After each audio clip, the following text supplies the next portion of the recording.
ଓଡ଼ିଶା +2 ଫଳାଫଳ ତାରିଖ ଓ ସମୟ। ଉଚ୍ଚ ମାଧ୍ୟମିକ ଶିକ୍ଷା ପରିଷଦ ଖୁବ୍ ଶୀଘ୍ର CHSE +2 ଫଳାଫଳ ଘୋଷଣା କରିବ। ଥରେ ମୁକ୍ତି ହେବା ପରେ ପ୍ରାର୍ଥୀମାନେ ସେମାନଙ୍କର ଫଳାଫଳକୁ CHSEର ଅଫିସିଆଲ ୱେବସାଇଟ୍ ଓ ଓଡ଼ିଶା ରେଜଲ୍ଟସର ଅଫିସିଆଲ ୱେବସାଇଟ୍ରେ ଯାଇ ସେମାନଙ୍କର ଫଳାଫଳକୁ ଯାଞ୍ଚ କରିପାରିବେ। ଉଚ୍ଚ ମାଧ୍ୟମିକ ଶିକ୍ଷା ପରିଷଦ ଖୁବ୍ ଶୀଘ୍ର CHSEର +2 ଫଳାଫଳ ଘୋଷଣା କରିବ।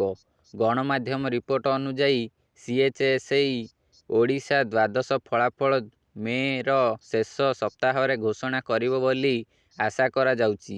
ତଥାପି ଓଡ଼ିଶା +2 ଫଳାଫଳ ସମ୍ପର୍କରେ ପ୍ରକୃତ ତାରିଖ ଓ ସମୟ ବୋର୍ଡ ଘୋଷଣା କରିନାହିଁ।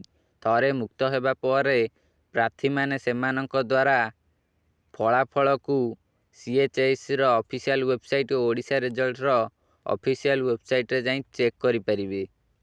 ସାଇନ୍ସ, ଆର୍ଟସ ଓ କମର୍ସ ଷ୍ଟ୍ରିମ୍ ପାଇଁ ଓଡ଼ିଶା +2 ଫଳାଫଳ ଘୋଷଣା କରାଯିବ।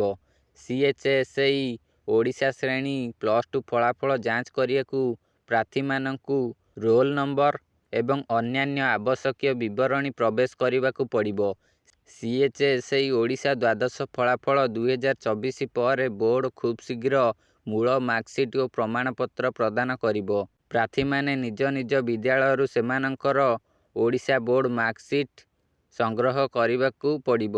2024ରେ ଓଡ଼ିଶା କ୍ଲାସ୍ 10th ଓ 12th ବୋର୍ଡ ପରୀକ୍ଷାରେ ଉତ୍ତୀର୍ଣ୍ଣ ହେବା ପରେ ଛାତ୍ରମାନେ ପ୍ରତ୍ୟେକ ବିଷୟ ତଥା ସାମଗ୍ରିକ ଭାବରେ ସର୍ବନିମ୍ନ 33% ମାର୍କ ହାସଲ କରିବା ଆବଶ୍ୟକ। ଯେଉଁ ଛାତ୍ରମାନେ ଆବଶ୍ୟକୀୟ ପାସ୍ ପ୍ରତିଶତରୁ କମ୍ ସୁରକ୍ଷିତ ସେମାନେ କମ୍ପାର୍ଟମେଣ୍ଟ କିମ୍ବା ସପ୍ଲିମେଣ୍ଟାରୀ ପରୀକ୍ଷା ପାଇଁ ହାଜର ହେବା ଆବଶ୍ୟକ। ଏହି ପରୀକ୍ଷା ସମ୍ବନ୍ଧୀୟ ବିବରଣୀ ଶୀଘ୍ର CHSE ଦ୍ୱାରା ଘୋଷଣା କରାଯିବ। ନୂତନ ଆବେଦନ ପାଇଁ CHSE ଅଫିସିଆଲ ୱେବସାଇଟ୍ ପରିଦର୍ଶନ କରିବାକୁ ପଡ଼ିବ।